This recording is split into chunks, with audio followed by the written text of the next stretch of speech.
Hey there, Darren. How's it going?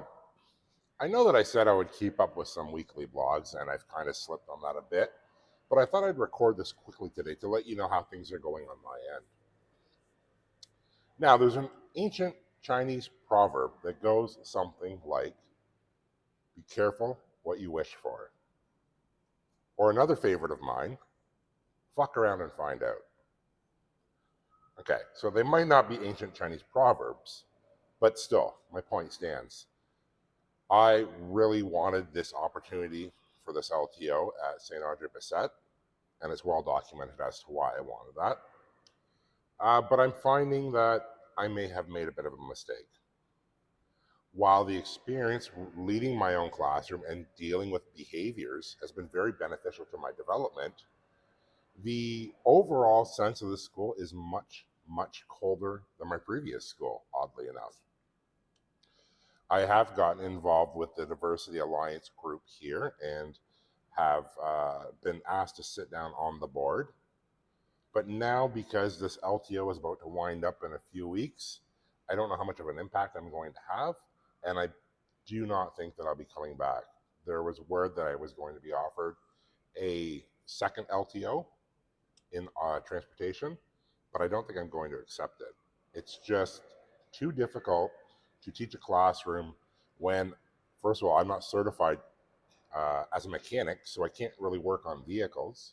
And the vehicles I do have here have experienced considerable amount of damage from my students while I was away at the trade fair last month.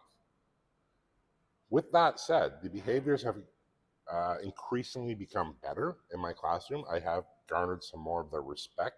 I instituted, I instituted a cell phone ban. I put that into place, and it hasn't been well received, but the kids are listening to me and they are following along. I'm getting much more engagement out of my students, but just the overall climate of this school is very difficult. There's a lot of behavioral problems. There's a lot of destruction. There's drugs, a lot of drugs in this school. I know there's drugs in every school, but this is like overwhelmingly an issue here. And quite honestly, I'm isolated here. When I was at STA, all the tech guys would get together. They'd have lunch together. You know, they'd work together and shoot things off each other. And not that SAB, the tech people here are difficult or cold. It's just they don't interact. The interaction, the sense of community is much different here. Everybody just basically does their own thing. And as a new teacher starting in the career path that I am right now, I find that very strange, especially considering the construction class that's right behind me.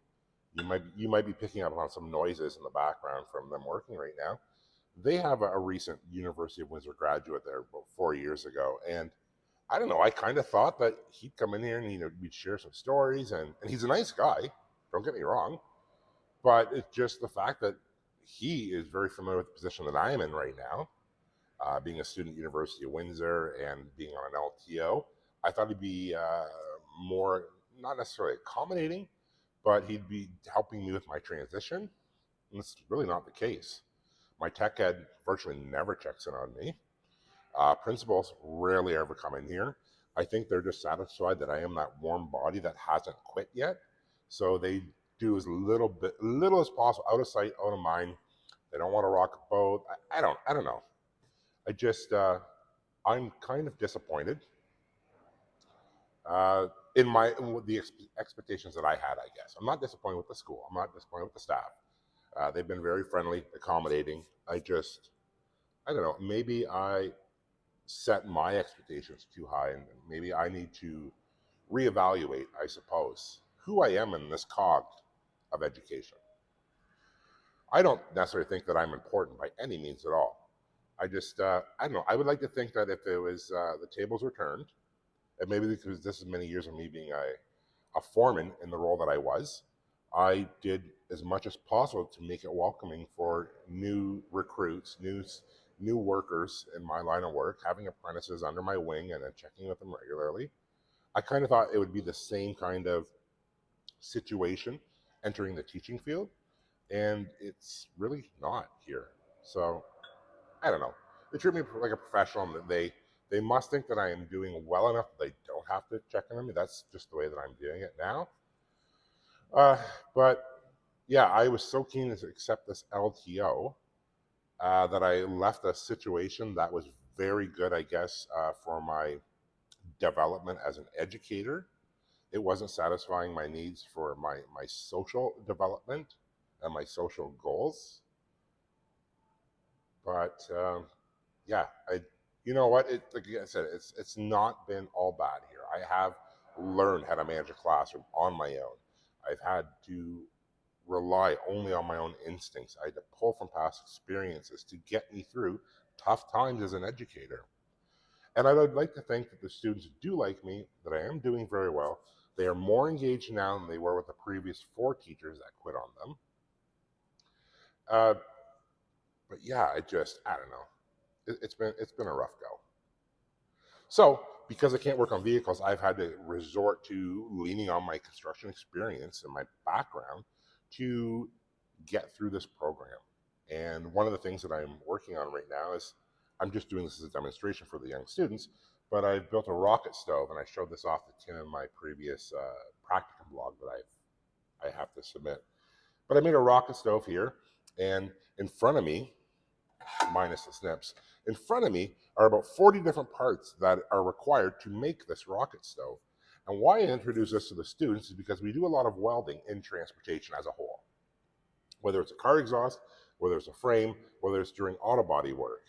And while this is not body work by any means, it does get them familiar with a lot of the aspects of welding and teaches them how much creativity is necessary to be successful in a skilled trade.